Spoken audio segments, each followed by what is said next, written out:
Benderanya di tengah-tengah.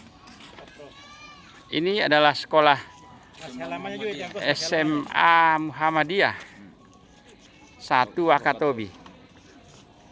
Di kejauhan itu di tengah laut itu ada bendera, dan kalau upacara bendera anak-anak itu turun di drap itu lalu kemudian mengibarkan bendera. Luar biasa sekali. Oh, ini SMA Muhammadiyah Terapun. Berkunjung ke sini. Ya, oh ya Pak Haidar dengan Pak Haidar ya dengan Prof Nasir waktu itu. Oh, Muhajir. Ya. Ini sekolah ini unik. Terkadang di jam-jam sekolah muridnya pergi melaut dulu. Jadi gurunya harus bersabar. Ya, itulah Indonesia.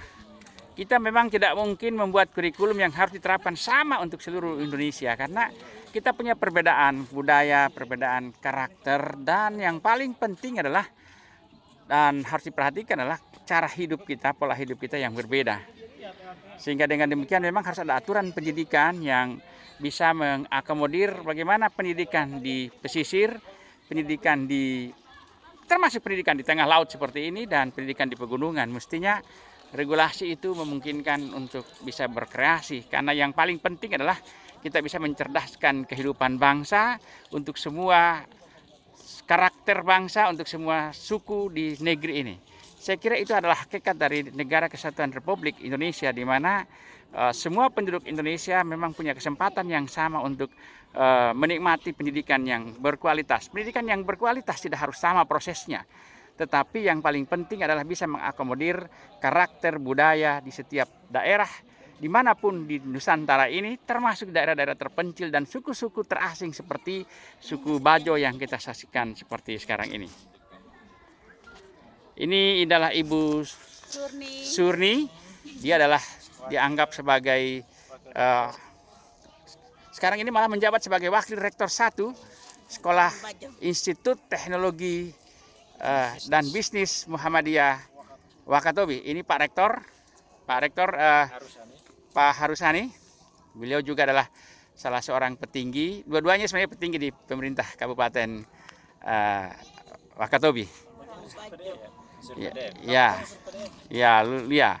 Jadi tapi hari ini punya kepedulian untuk turun gunung istilahnya, untuk membina pendidikan tinggi, dan kita sangat berharap bahwa anak-anak kita yang sekolah di sini nih, khususnya Muhammadiyah 1 Wakatobi ini nanti bisa juga mengenyam pendidikan tinggi, karena rupanya tidak mudah untuk mengajak anak-anak Bajo sampai hari ini untuk mau mengikuti pendidikan. Jangan pendidikan tinggi, pendidikan menengah saja sudah ada kesulitan tersendiri, karena mereka lebih memilih untuk setelah tamat SD lalu kemudian melaut, setelah itu nikah. Sehingga di sini masih ada praktik-praktik pernikahan dini.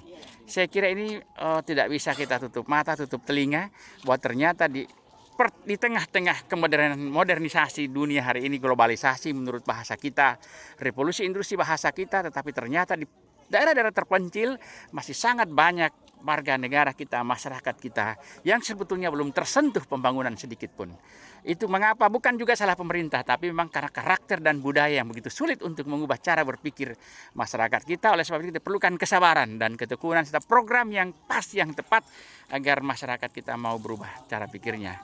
Saya kira itu kesan kami dari perkampungan di Bajo ini, dan saya sangat berterima kasih kepada Bapak Rektor, Ibu Surni yang membawa kami ke sini. Rombongan dari Lembaga Layanan Pendidikan Tinggi Wilayah 9, Pak Andi Lukman sebagai sekretaris, ada Pak Lusman di sana sebagai Kepala Bagian Akademik dan Kemahasiswaan, Pak Iksan Parabi sebagai Kepala Bidang untuk Kepala Bagian untuk Sumber Daya dan Perguruan Tinggi, lalu ada Pak Munawir sebagai Kepala Bagian Kelembagaan.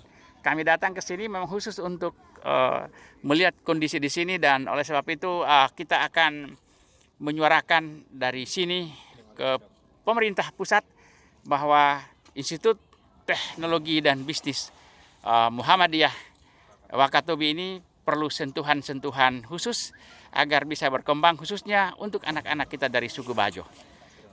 Saya kira itu. Terima kasih. Selamat pagi Indonesia, jaya bangsaku, sukses negeriku, bahagia selalu kita.